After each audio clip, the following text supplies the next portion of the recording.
हाथ जोड़े।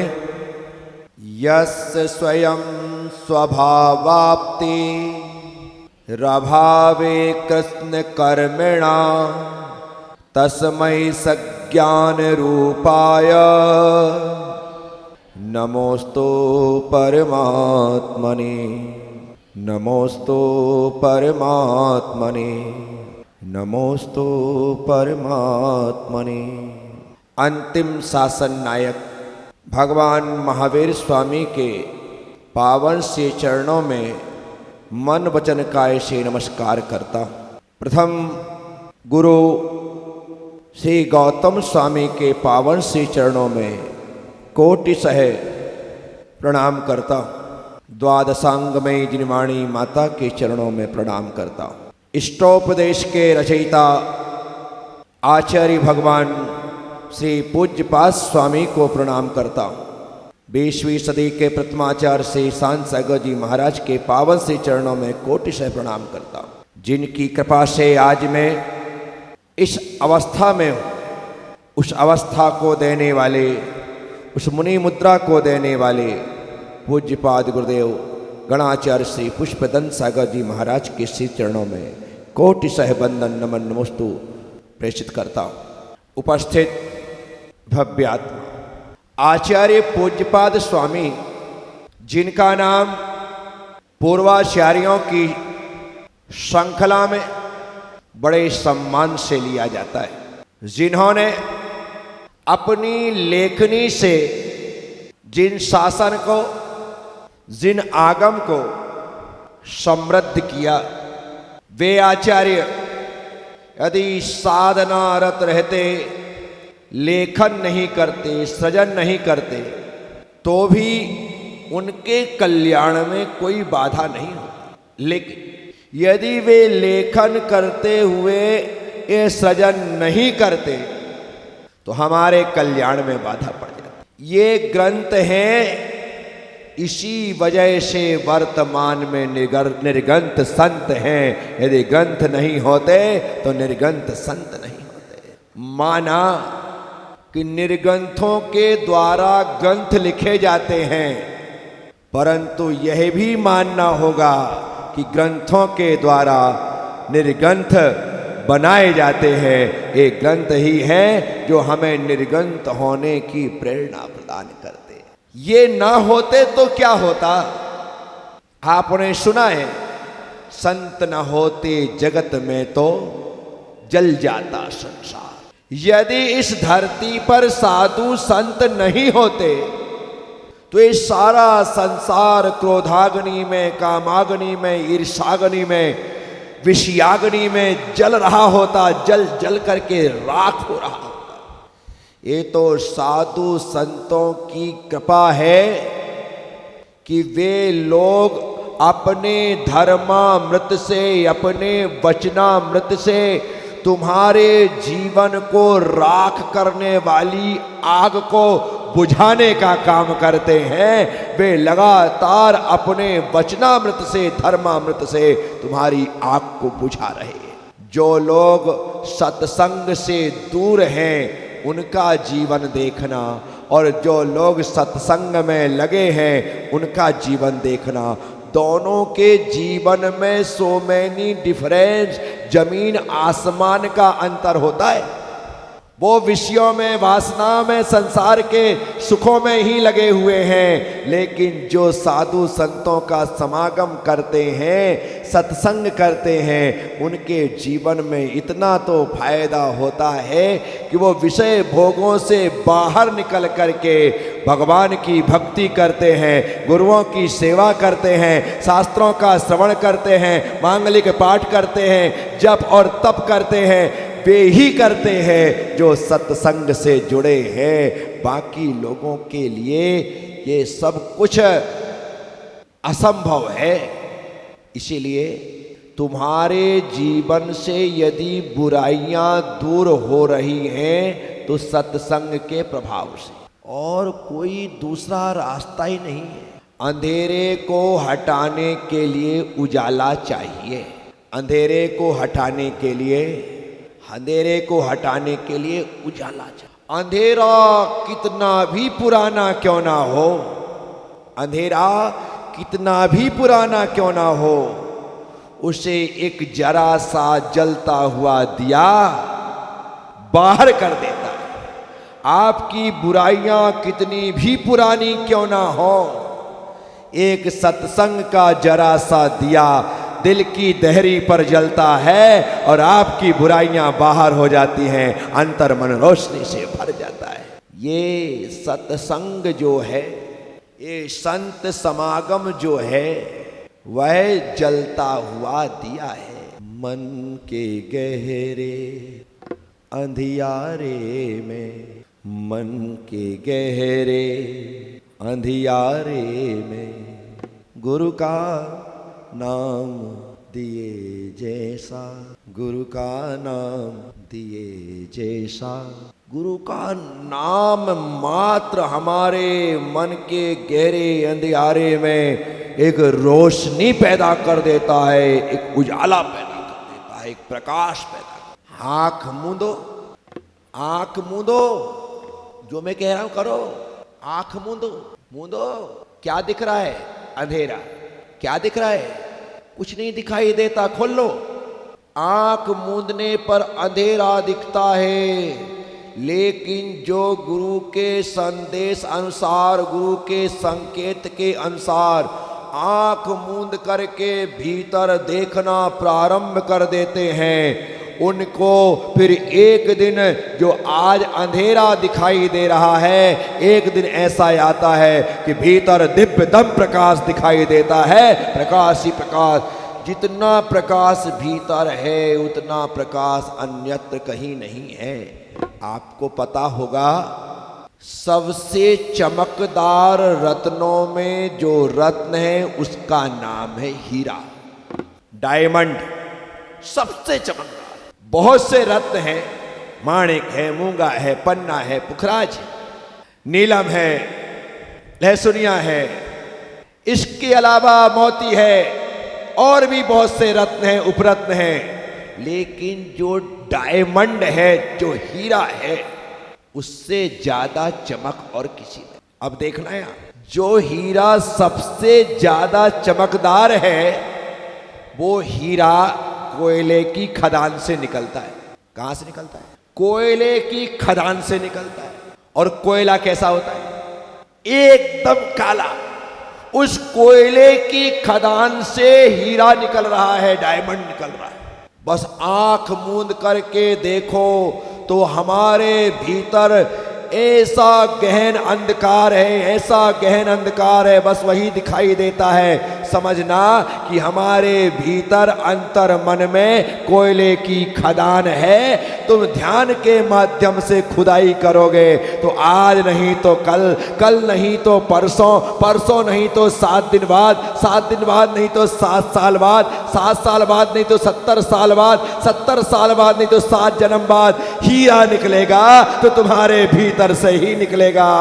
बस खुदाई करने की आवश्यकता और अनिवार्यता है। उस अंधेरे में ही प्रकाश है, उस अंधेरे में ही। दिन में आपको तारे दिखते क्या? बहुत कहावत मत ले आना कि दिन में तारे दिखने लगे। दिन में तारे दिखते हैं क्या? नहीं दिखते। इतना गहन, इतना तीव्र प्रकाश होता है सूर्य का कि तारे दिखाई, लेकिन जैसे ही अंधेरा होता है 790 योजन दूर, 790 योजन दूर जो तारा मंडल है वह आपको दिखने लगता है। विचार करना, गहन अंधकार में भी चमकते हुए तारे आपको दिखाई दे रहे हैं, इतने दूर के। हमारे भीतर भी जो अंधेरा है, आप उस अंधेरे में देखने का प्रयास करो। इसी अंधेरे में आपको उदित होता हुआ या उदित हुआ वह दिव्यतम पूर्णिमा का चांद दिखाई देगा। आपको ध्रुव तारे दिखाई देंगे, आपको ग्रह नक्षत्र दिखाई देंगे।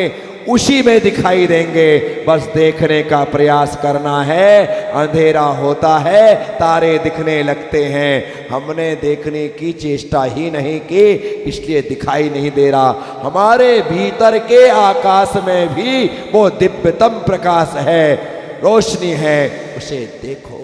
साथियों, मैं आप सबसे कह रहा, आचार्य पूज्यपाद स्वामी जिन्होंने हम पर बड़ी कृपा की और अपनी लेखनी से ऐसे ग्रंथ का सृजन कर दिया कि इन ग्रंथों ने कितने निर्ग्रंथों को जन्म दे दिया, ये तो पढ़ने वाले ही जानते हैं कि इसकी ये एक गाथा नहीं, एक एक कारिका नहीं, एक एक चरण ने हमें आचरण प्रदान किया है।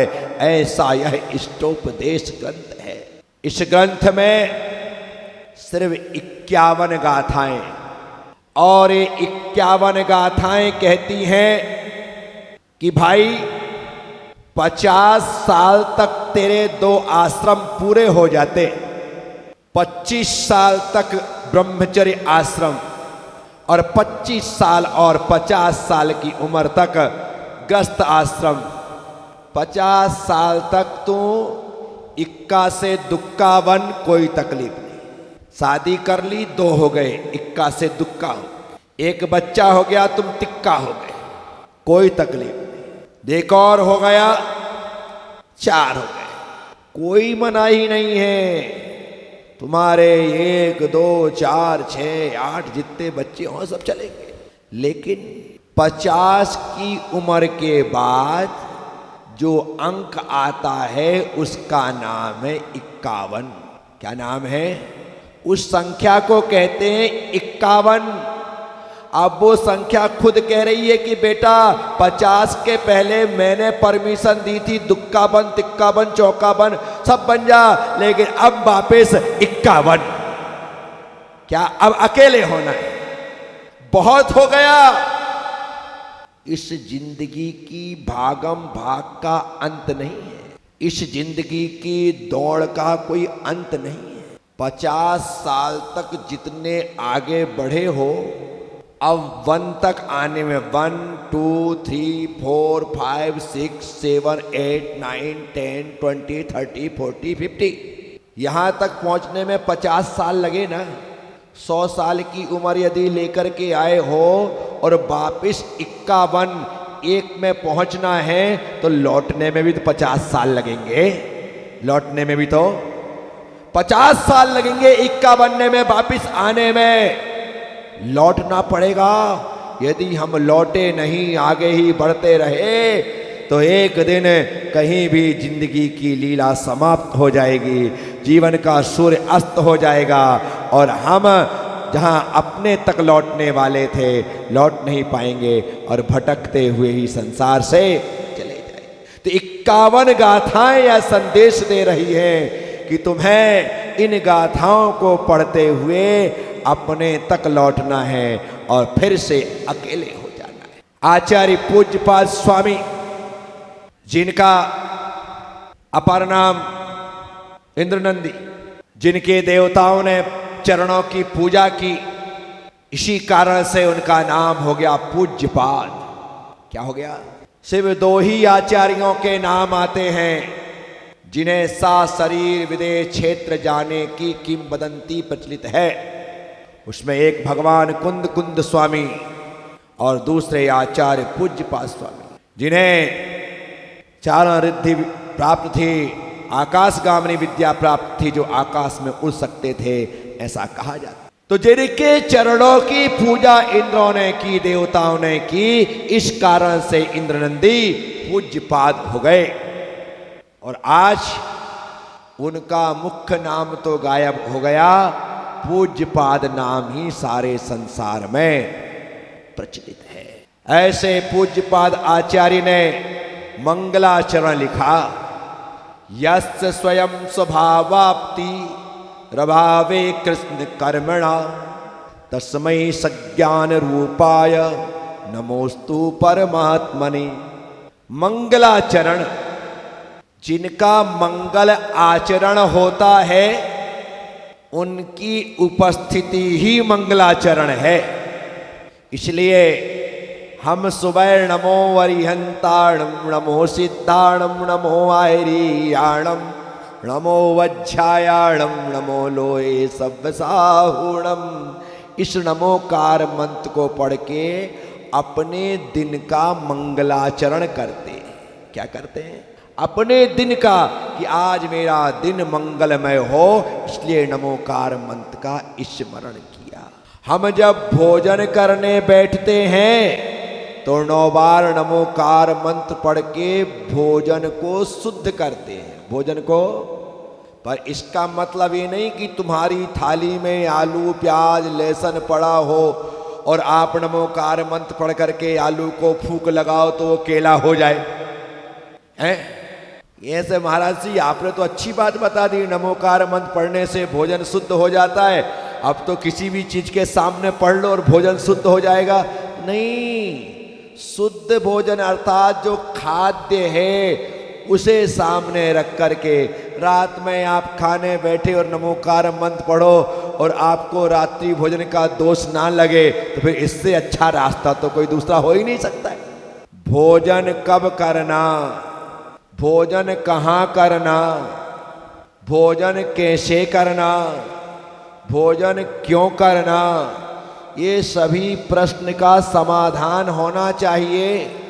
क्योंकि जहाँ पर भोजन बनता है उसे हकीकत में चौका कहते हैं। क्या कहते हैं? चौका कहते हैं। बाद में चौका रसोई हो गया।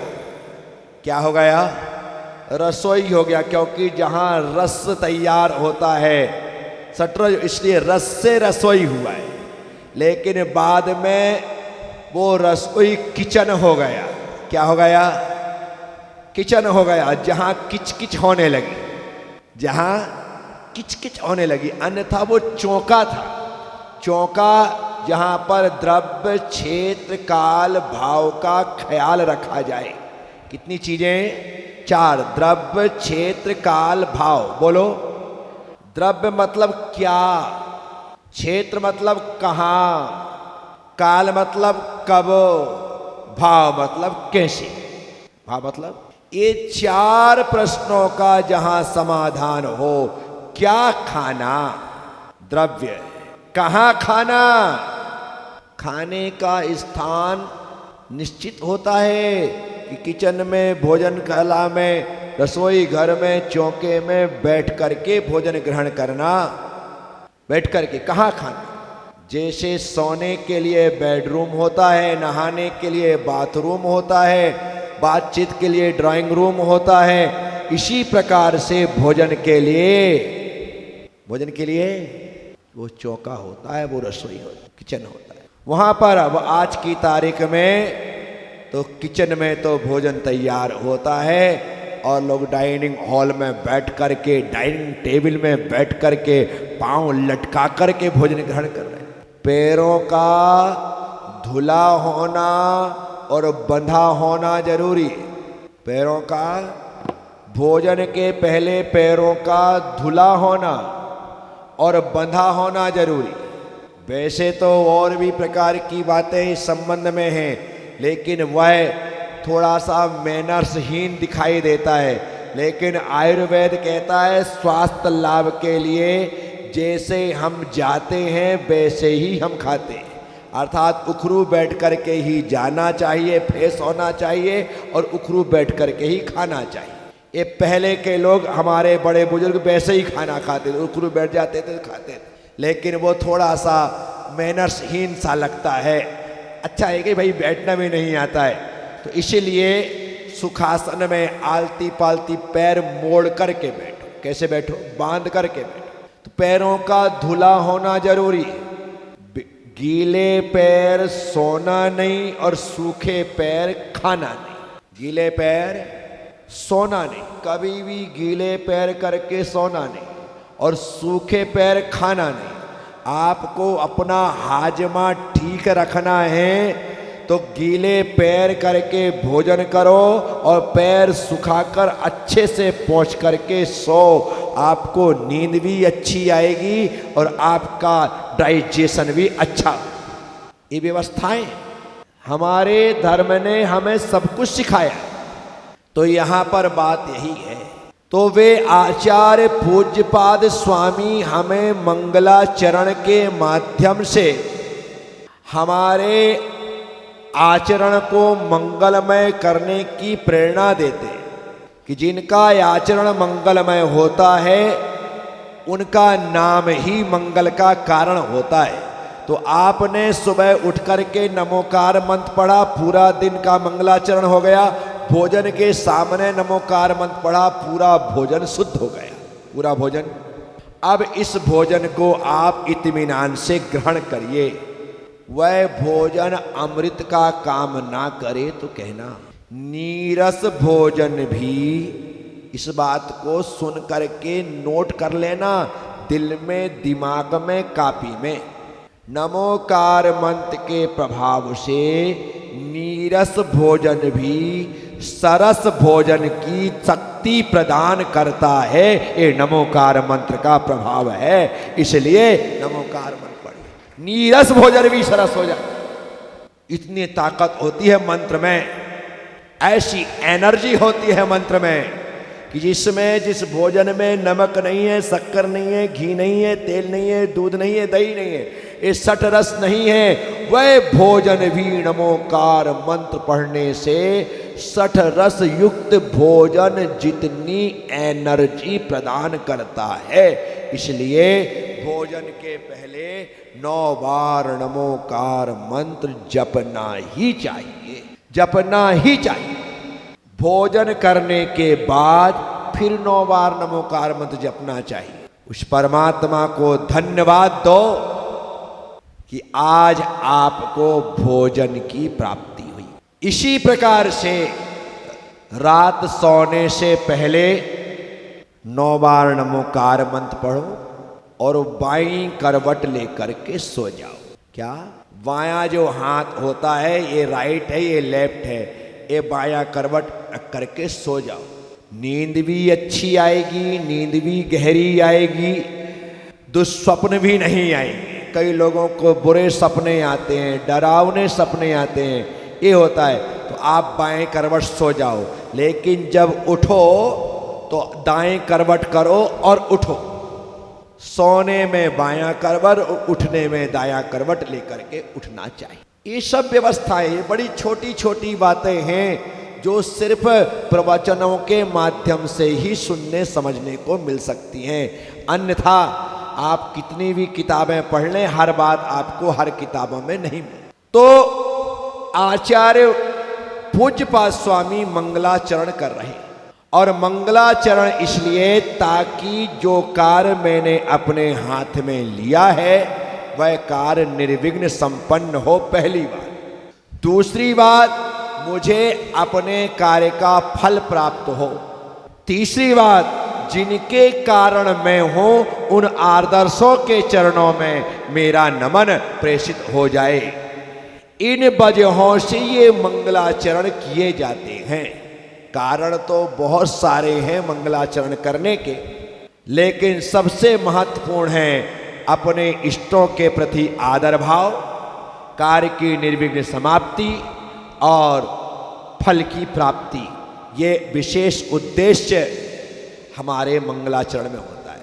और ये 3 उद्देश्य मंगलाचरण 3 बार किया जाता है। सबसे पहले मंगलाचरण अपने आदर्शों को नमस्कार करने के लिए होता है, बीच में मंगलाचरण कार्य की निर्विघ्न समाप्ति के लिए होता है, और अंत में मंगलाचरण फल की प्राप्ति के लिए होता है। तो ये 3 प्रकार के मंगलाचरण के कारण बतलाए गए हैं। ऐसे तो नास्तिकता का परिहार आदि भी और भी बहुत सारे कारण शास्त्रों में आए।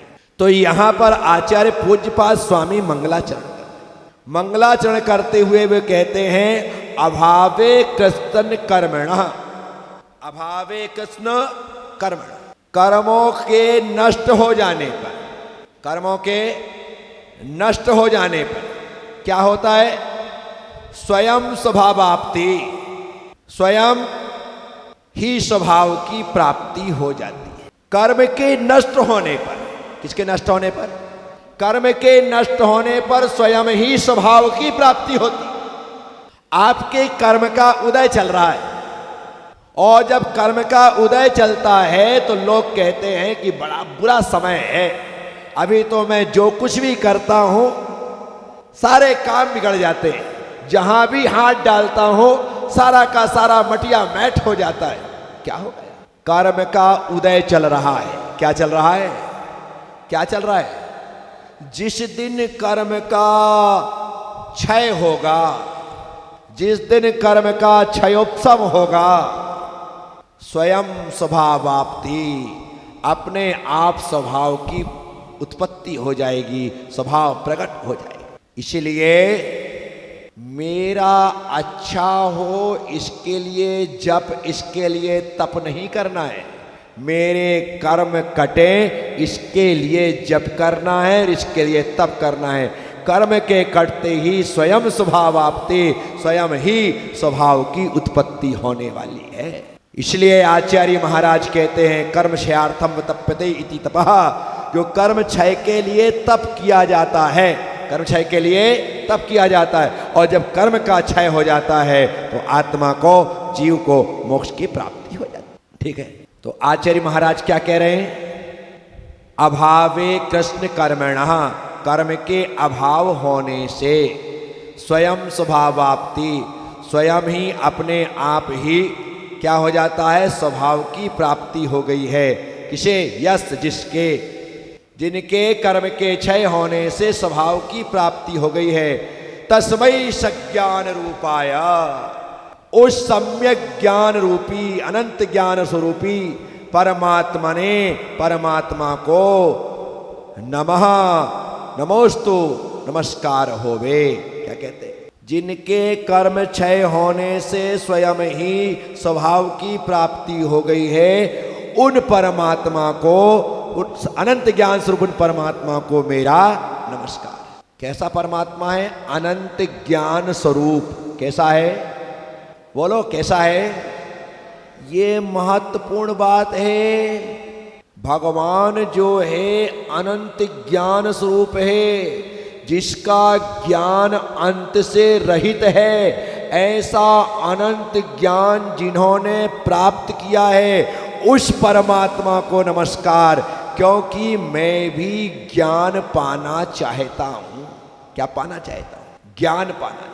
मुझे और कुछ नहीं चाहिए। ज्ञान मिल जाए ना तो फिर चाहिए क्या?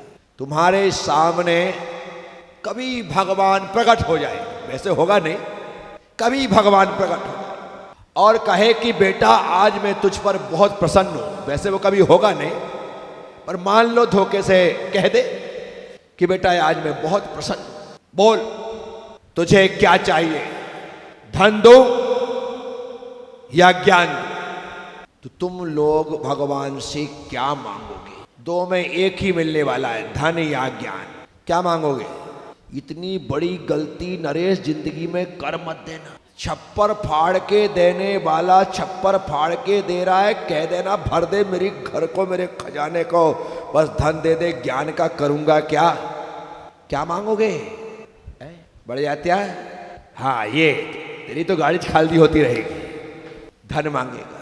धन मत मांगना, मांगना तो क्योंकि ज्ञान मिल जाएगा तो ज्ञान के माध्यम से धन का अंबार खड़ा हो जाएगा।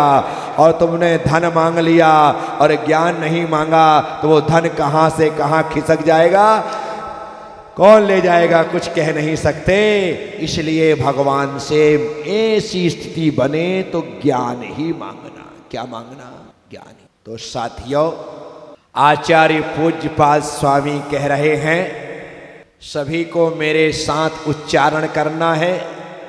यस् स्वयं स्वभावाप्ति, यस् स्वयं स्वभावाप्ति, रभावे कृष्ण कर्मणा, रभावे कृष्ण कर्मणा, तस्मै सज्ञान रूपाय, तस्मै सज्ञान रूपाय, नमोस्तु परमात्मने।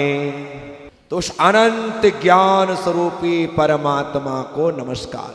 मुझे ज्ञान चाहिए, इसलिए मैं अनंत ज्ञान स्वरूप परमात्मा को नमस्कार करता हूं। त्रिलोकपति बनना है तो त्रिलोकपति को नमस्कार कर, और करोड़पति बनना है तो करोड़पति की जी हजूरी कर, क्योंकि जिसके पास जो होता है वह अपनी सेवा करने वाले को प्रदान कर दे। लोग कहते हैं कि पत्थर की पूजा करने से क्या फायदा, लोग कहते हैं कि पत्थर पर जल चढ़ाने से क्या फायदा, लोग कहते हैं कि पत्थर पर दूध दही घी डालने से क्या फायदा, लोग कहते हैं कि पत्थर पर फूल चढ़ाने से क्या फायदा। बिल्कुल सही कहते हो तुम, पत्थर पर चढ़ाने से कोई फायदा नहीं है। मैं भी कहता हूं पत्थर पर चढ़ाने से कोई फायदा नहीं, लेकिन भगवान को चढ़ाने से फायदा ही फायदा है। तुम पत्थर पर चढ़ाते होगे, हम तो भगवान को चढ़ाते हैं, और भगवान को चढ़ाने से हमें फायदा ही फायदा। तुम्हारी दृष्टि में यदि पत्थर दिख रहा है तो हम कुछ नहीं कर सकते, हमारी दृष्टि तो भगवान देख रही है, इसलिए हम दूध दही क्या अपना संपूर्ण जीवन उसे निछावर कर सकते हैं। ये दृष्टि का फेर है।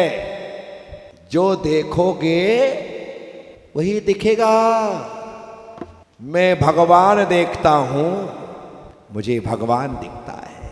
तुम पत्थर देखते हो, तुम्हें पत्थर, जिसकी आंखें पत्थर की होती हैं उसे भगवान पत्थर का दिखाई देता है, और जिसकी आंखें दिव्यतम होती है उसे पत्थर भी भगवान दिखाई देता है। ये सब आंखों का खेल है।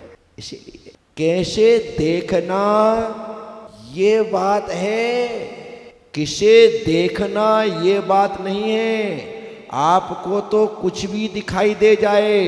भूखा आदमी रात को पूर्णिमा का चांद देखता है तो उसे रोटी नजर आती है। एक कामी आदमी जब चांद देखता है तो उसे अपनी कामनी नजर आती है, उसको अपनी स्त्री का चेहरा दिखाई देता है। कमाल होगा। भूखे को रोटी दिखा, कामी को कामनी दिखी, लेकिन देखने वाला जब उस चांद को कोई गुरु भक्त देखता है, शिष्य देखता है, तो उसे चांद में भी गुरु दिखाई देता है, भगवान दिखाई देता है। देखने वाला चाहिए। क्या चाहिए? आप क्या देख रहे हैं? जो देखोगे वही दिखेगा। आपने गौर किया होगा, जब कभी ढोल बजती है, आप अपने दिमाग में जो सोचते हो वही आवाज आती है, वही आवाज आती है। कमाल है। मैं जो सोच रहा हूं वह सुनाई दे रहा है, तुम जो सोच रहे हो वह सुनाई दे रहा है। इसका मतलब है ढोल की अपनी कोई आवाज नहीं है। आप जैसा सोचते हो वैसा वह सुनाई पड़ने लगता है। सृष्टि विलय, उसका कोई रंग नहीं है, कोई रूप नहीं है, कुछ भी नहीं है। आप जैसा देखते हो उसे वैसा दिखाई देने लगता है। मुझे 10 जून 16 जून के पहले तक हरा कलर बिल्कुल भी पसंद नहीं था। इसी पिछले 10-16 जून की बात कर, 1% पर कोई हरा कलर कहीं लगा दे, कुछ कर दे, तो मेरा ऐसा दिमाग खराब होता था कि हरा कलर लगाने और दुनिया के कलर नहीं मिले। मेरे पूरे कलर लाल पीले वही थीम चलती थी हमेशा, पसंद ही नहीं आता था। हर सब कलर लगाना मैं प्रिंटिंग वाले को बोलता था साफ साफ शब्दों में कि सारे कलर का उपयोग करना, हरे का बिल्कुल मत करना। उसको भी पता चल गया था। अभी हमने पुष्पगिरी में पंच कल्याण किया, वहाँ पर पंडित जी आए थे, वो अलग अलग ड्रेस पहनते थे। उनको मैंने पहले ही दिन कह दिया, पंडित जी सारे कपड़े पहनोगे, हरे मेरे सामने नहीं आओगे। हरे पहन लिए तो मुझसे बुरा कोई। खुल करके बोला था मैंने, प्रतिष्ठाचार्य पंडित मुकेश जी शास्त्री गुड़गांव, साफ बोल दिया। ये नहीं बोले जी महाराज अच्छा हुआ आपने बता दिया, मैं नहीं पहनूंगा। और जब से मैंने ये पर्यावरण का काम अपने हाथ में ले लिया, मेरे दिमाग में घुस गया। अब मुझे हरे कलर से अच्छा कोई दूसरा कलर ही नहीं लगता है। मेरे को लगता है चारों तरफ हरा भरा कर दो, दीवारों में हरा कर दो, पीछे हरा कर दो, आगे हरा कर दो। आज मैं कपड़ा लपेट के लाएगा, मैंने कहा हरा ही लपेटूंगा, मैंने तो फिर उतार ही था हरा कलर। मुझे आज महसूस हुआ कि दुनिया में कुछ भी अच्छा बुरा नहीं है। हमारी दृष्टि, हमारा सोच जिसे अच्छा मान लेता है वह अच्छा लगने लगता है और जिसे बुरा मान लेता है वह बुरा लगता है। संसार में कोई बुरा नहीं, सब अच्छे। मुझे तो आज तक कोई बुरा नहीं लगा, लगते ही नहीं। जो मुझे गाली दे वो भी अच्छा लगता है कि चलो कुछ तो दे रहा है। लोग तो ऐसे है कि वो गाली नहीं देते।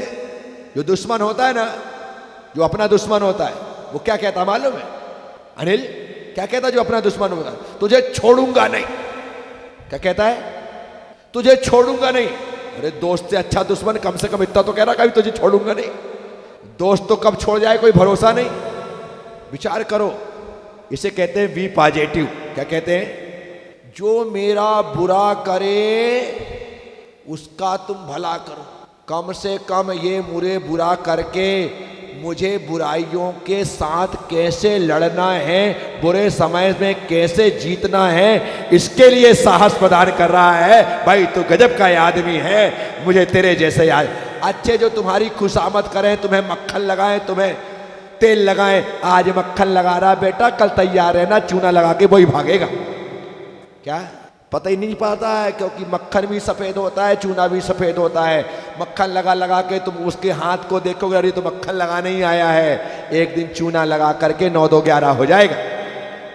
इसलिए ये दृष्टि, ये सोच बदलनी पड़ेगी। सृष्टि में आनंद ही आनंद है, कोई तकलीफ नहीं। इसी तरह से मेरे को घड़ी में 4:20 का टाइम बिल्कुल पसंद नहीं। वो क्योंकि मैंने एक बार बचपन में सुन रखा था कि 420 धारा होती है, 420, और लोगों के पीछे कोई लिख दे 420 तो उसका दिमाग खराब हो जाए कि मेरे को 420 बोल दिया। तो मैं जब घर में था, स्कूल में था, तब से मुझे 420 से नफरत थी। घड़ी में 4:21 का अलार्म लगाऊंगा, लेकिन 20 मिनट का नहीं लगाऊंगा, 19 मिनट का नहीं लगाऊंगा, क्योंकि मुझे मालूम है 19 के बाद वो 20 ही दिखाई देगा और मेरा पूरा दिन खराब हो जाएगा, मुझे वो दिखाई देगा। अब मेरे को इतनी ज़्यादा उस टाइम से नफरत। अब आप देखना, उस नफरत है। मैंने अलार्म लगा रखा है 4:21 का, नींद खुलती है 4:20 पर, घड़ी को देखता हूँ 4:20 ही दिखाई दे। एक दिन मेरे मन में तपोभूमि में आया कि प्रज्ञा सागर तू पागल हो गया है, ये टाइम से कोई नफरत करने की चीज है। अरे 420, 4:20 तो हो गई होगा, तू 420 क्यों पढ़ रहा है? 4:20 पढ़, तो तकलीफ ही नहीं होगी। बस उस दिन से सोच बदला। अब मेरे दिमाग में वो आते ही नहीं है कि ऐसी भी कोई तकलीफ होती है। मैं कहता हूँ ये मैं अपना उदाहरण इसलिए दे रहा हूँ क्योंकि ऐसा तुम्हारे साथ भी होता है। तुम लोगों को कई लोग फूटी आंख नहीं सुहाते, वो बाजू में बैठ जाए तो ऐसा करंट सा लगता है जैसे 440 वोल्ट का पावर आ गया। चुभन सी होती है, कांटे से चुभते हैं। क्या हो गया? आदमी बुरा नहीं है, तुम्हारा सोच बुरा है, इस कारण से वह आदमी बुरा लग रहा है, अन्यथा कोई बुरा नहीं होता। क्यों मान रहे हैं बुरा?